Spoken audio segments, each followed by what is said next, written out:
Today, I'm gonna try to find the most incredibly beautiful snake that I work with, starting with Night Fury. It's a solid black snake, so you don't think a colorful animal when you think about black snake, but the fact is that the iridescent shimmer of this animal makes it absolutely incredible, especially if you get it outside in the sun in the summertime. It just absolutely is like a rainbow snake. This, of course, is a motley golden child reticulated python, one of the most beautiful snakes on the planet. There's no doubt about that. I tell you what, no matter how many times I see Night Fury, I never get sick of seeing this absolutely rainbow shimmer. One of the most gorgeous naturally occurring snakes would happen to be the emerald tree boa. This happens to be what they call a northern emerald tree boa, which is basically just the more common one. There's actually the Amazon basin that has more white on it, or red, and they go through an octogenic color change to turn into this beautiful green animal. One of the largest teeth on any non-venomous snake. I have loved emerald tree boa since I was a kid. Take a look at Carl. I mean, they always perch like this. They hardly ever move, and they're always beautiful. I tell you what, if you want a really cool picture, you can always get a great picture of an emerald tree boa. This happens to be an extreme tangerine Honduran milk snake. Ooh, doggy, that thing is absolutely incredible. This is actually what they call a polygenically bred animal. So it's a recessive albino, but then it's bred for this orange extreme patterning that makes it absolutely incredible. And I want to know from you guys, as I'm going through this video, what animal you think is the most beautiful animal you've seen in this video. Ever since the first time I saw albino Honduran milk snakes, I was blown away. And now that they've been bred over the last 15, 20 years to make really cool extreme designer morphs, that is one gorgeous snake. When it comes to corn snakes, there can't be much more incredibly impressive animals than the palmetto corn snake. Recessive mutation that comes out like this. And like I always talk about with Perdita, the cow reticulated python, they're born white and then get all the speckles as they get older. These guys actually are born with all the speckles, so it's really cool. Some have very little speckles on them, and some are really speckly, just like this guy here. Palmetto corn snakes are absolutely fantastic. What do you say we take a break from looking at reptiles and go have some fun? Jay, how do you get it in there? Mike, you just do it. What do you mean? Open up the side on the magazine, the handle, the magazine. Oh, I see. You and Mike having the same problems? No. So why don't we load up the Orbeez? Oh, that's satisfying. Oh, now don't shoot it yet, Dad. I'm gonna shoot it. So are you gonna play? No. Mike, God, I'm never going to the range with him. He literally just accidentally hit the trigger 5 times.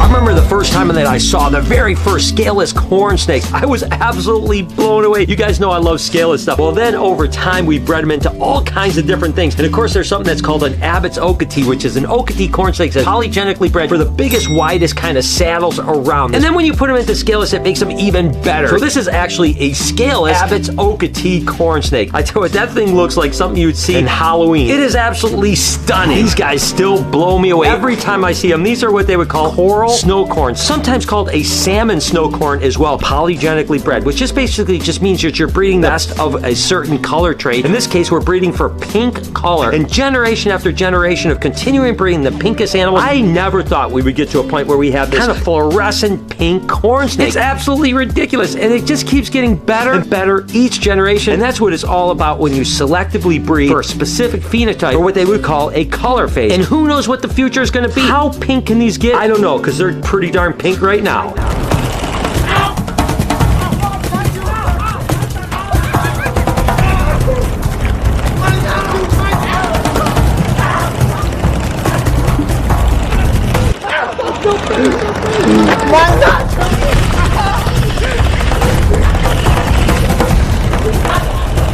This is an unusual animal. As a matter of fact, so unusual that when I bought this pair of albino wolf snakes, they were the only albino wolf snakes in the entire country. Now, I don't know if any more came in. They've been breeding them over in Europe. Wolf snakes in themselves are kind of a duller animal. Once you get them into an albino, it's one of the more interesting albinos that I've ever seen. Just really white and red, cool patterns, and they're really interesting animals. I've never bred these guys before. So this next year, we may have them up to size to be able to breed them. I tell you what, I am excited about this project. One of the cooler albinos I've ever worked with. Gray-banded king snake. This is what they would call an alterna phase, which just means that it has like kind of skinny black bands. There's actually something that's called a Blair's phase that has wide orange bands as well. These guys are native to western Texas and are absolutely an incredible little king snake. I have loved these guys forever. They can be a little bit tricky when they're babies when it comes to eating because they like to eat lizards. But once you get feeding on pinkies, they do absolutely wonderful. And they're just really cool. These are what they would call a mimicry animal because there's something that's called a banded rock rattlesnake. And basically, this is the exact color and pattern of a banded rock rattlesnake. But of course, the gray banded king snakes aren't venomous at all. They're just absolutely gorgeous. Oh,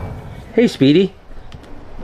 I used to say the most viewed snake on Instagram was the pied Musarana rat snake, because back in the day, whenever anyone would post a picture of a pied Musarana rat, it would literally get millions and millions of views. Now I'm not sure if it's true. There's so many amazing, gorgeous snakes out there. I'm so excited to hear what you are going to say down in the comments about what animal you think is the most beautiful. While you're in the comments, do me a favor, hit that like button. Can you subscribe to the channel too? It would mean a lot to me. These guys can get up to 8 foot, so this is actually just a little one right now. It's going to get way bigger, and they are super impressive. I love little house snakes, and this is one of my favorite of all of the house snakes, what they call the Aurora house snake. Whenever you get into that green snake, much like we showed you Carl earlier, the emerald tree boa, it's really impressive. And this is a different color green. It's like an olive green. And then you can see it's got that orange little stripe down its back. It's really cool. These guys are native to South Africa, but they can also be found in Botswana and a few other regions across Africa. Just a really cool house snake. Typically, house snakes are either brown or maybe black even, but the green ones are really interesting. I tell you what, I just think it's a beautiful, beautiful snake.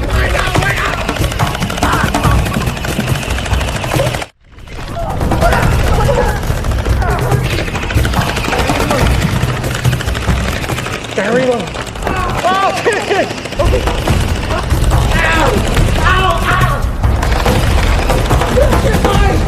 How is this a kid's toy? I'm not sure that I'm going to categorize as the most beautiful snake, but definitely one of the most unusual snakes that I have ever kept in my entire life. And that, of course, is the Cape file snake. They are beautiful, don't get me wrong, but they're just so interesting because their scales are super rough and they have this kind of bone that comes down their back. They have an interesting color and pattern as well, in my opinion. So I still think they're absolutely gorgeous, but again, it's the uniqueness that I think is the really beautiful in the Cape file snake. Not to mention they move and act completely weird. Next year will be the first year that we could potentially produce. There's not hardly any of them in the country, and I think these guys are going to be some of the most popular up-and-coming colubrid snakes there is. Just really cool, the Cape file snake. Piebald ball pythons on their own are absolutely incredible, but when you start mixing really cool mutations into them, they absolutely go crazy. This is a super orange green fire leopard piebald ball python. Take a look at the color and pattern on that animal there. Wow, that's incredible. The thing that's really cool is that I can take this to a normal pied female, and because everything that I'm breeding in this is actually incomplete dominant, we could actually reproduce this very gene in the first generation, just bringing it to a normal female pied. Heavy contrast is amazing, especially when it comes to snakes. When you get an animal like this that's almost like black and white, not quite black and white, but this is actually a blackhead, black pastel, piebald ball python. The blackhead and black pastel are both incomplete dominant, so we could produce supers of either one of those. The super blackhead, super black pastel will be a black and white snake. Really black, really white. Gonna be absolutely amazing. Plus, I can put this into all kinds of other stuff. This animal alone is incredible. I love the blushing in it. This is definitely top 10 animals I've ever had in my entire life when it comes to just shock value and how gorgeous it is.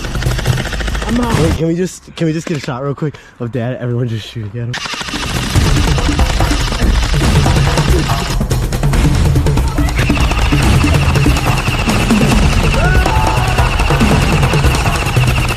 Just like Night Fury, the black reticulated python, it's always shocking to me how many people love black snakes. I think it's amazing, and this is a Suma ball python, which is actually a super mahogany ball python. Just basically like a solid black. Well, a little bit of an off-colored black, but still amazing. But every time I do a poll where I say, would you rather have a Suma ball python or a brightly colored ball python, the black ball pythons always outperform with the polls by a lot. I mean, we're talking like 2 or 3 to 1. So black snakes, even though they don't have a lot of color, are still super gorgeous and super sought after. Mangrove snakes are amazing on their own, especially that jet black and yellow pattern. But this subspecies of the divergent, this is the cream of the crop. This is the gem of all of them. They got this beautiful grayish blue color that comes through to them, and as they get older, they get more and more grayish blue. Really amazing animals. Definitely dreamt of owning these guys for a long, long time. So to have a pair of them now getting bigger, maybe in a year or so ready to breed, I tell you what, I am so stoked to see little baby divergent someday. To me, Neo is kind of the best of all worlds, right? You've got the black like Night Fury because it's a motley golden child. You've got that shimmer and beautiful rainbow look, but then you have that juxtaposition of the pied white animal. So you've got that unbelievable contrast between black and white. And unlike Perdita, it's going to stay this way its whole life. Perdita is going to continue to get darker and darker, but Neo is going to stay this stark white backdrop with this jet black. Goodness, is this animal incredible now. It was beautiful as a baby, and it's going to be even more incredible when it's 14 or 15 foot, and it's growing fast. That animal is going to be hard to top. top. Perdita, my girl, definitely one of my favorite snakes I've ever owned. There's no doubt about that. Of course, a cow reticulated python. If you guys remember when I first got Perdita, she was solid white. She had one little dot of black on her, and then over the years, she's gotten more and more black. It's pretty interesting how cows develop melanin, that black pigment, as they get older. And she just shed a couple days ago, so she still has that kind of iridescence that Night Fury has with that black in it, but then the white freckles, it's almost like a cookies and cream. I tell you, reticulated pythons are amazing, but cow reticulated python, definitely one of the coolest ones. Another reticulated python, of course, Al the Machino reticulated python. The Machino is actually a mocha times a lavender albino, making it a Machino. That is one incredibly beautiful snake. Again, a lot different colors than a lot of, because it has this kind of caramely yellow, beautiful rich colors, almost like of autumn or something like that. I tell you what, Al is definitely one of the favorites here at the Reptarium. When people come and get a chance to hold him, he is a sweetheart. He's absolutely incredible. And that head right there, wow, that takes a cake. The yellow on that thing, it doesn't get much better than that. So let me know in the comments which animal you think is the most beautiful. It was amazing checking all those animals out. Speaking of Al, hope you guys enjoyed today's video. If you did, there's a playlist that you can watch all kinds of videos. You can also hit that subscription button. It would mean a lot to me.